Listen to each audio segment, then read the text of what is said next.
অনেক দিন পরে গেমে আসছি, গেমের স্ক্রিনটা অন করেছি, খুব শান্তি লাগতেছে দেখতে।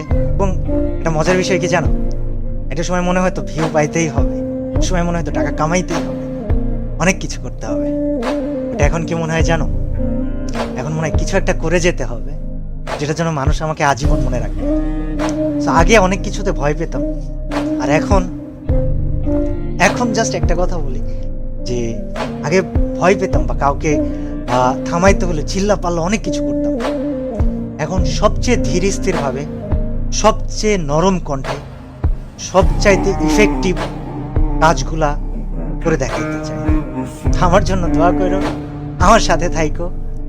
আর বিশাল অ্যামাউন্ট অফ মানুষ আমাকে প্রশ্ন করতেছে, কল দিতেছে যে ভাই আপনার চ্যানেলের 1800 ভিডিও কোথায় গেল। ওয়েল, কোথায় গেল কি হলো তোমাদেরকে বলবো না, তবে বিষয় হচ্ছে যে একটা পরিকল্পনা ছিল, আছে। আমার জন্য দোয়া করো যেন আমি পরিকল্পনাটা বাস্তবায়ন করতে পারি, এবং তোমরা আমাকে মনে রেখো আজীবন।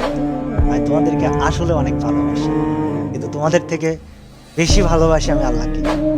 আমার পরিকল্পনাটা অবশ্যই থাকবে, তবে আছি আমি কিছুদিন তোমাদের জন্য, সাথে থেকো। আর অফিসিয়ালদেরকে আমি বলবো, আপনারা যদি আমার এই ভিডিওটা দেখে থাকেন, আমাকে খারাপ ভাইবেন। আমি কমিউনিটি, গেম, এটা আমার কাছে খুবই ভালোবাসার জায়গা। আপনাদেরকে আমি অনেক সম্মান করি, অনেক রেসপেক্ট করি। আর আপনাদেরকে না দায়িত্ববান হতে হবে।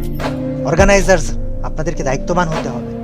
স্পোর্টস প্লেয়ার, তোমাদেরকেও দায়িত্ববান হতে হবে। এবং আমি নেতা হতে আসিনি, কিন্তু আমি সবাইকে সাথে নিয়ে কিছু পরিবর্তন করে যাব ইনশাআল্লাহ। আমাকে অনেক অনেক জায়গা থেকে, আমি ফ্রি ফায়ার ক্রিয়েটর বলে অনেক সময় অনেক কথা বলা হয়েছে যে কি করতেছেন আপনি, হ্যান ত্যান সাতশত।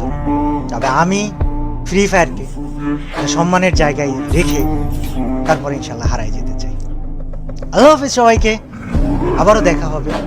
এবং নিয়মিত ভিডিও দিতে পারি, বা কিছুদিন পর পরও দিতে পারি, আবার নাও দিতে পারি, কিন্তু তোমরা আমার ভিডিও পেলে সবার কাছে পৌঁছে দিও। যে কয়দিন আছি কিছু একটা চেঞ্জ করে যাইছো। আল্লাহ হাফেজ সবাইকে, দোয়া করো আমার জন্য। Bye bye. আমি তোমাদের সবাইকে আসলে অনেক ভালো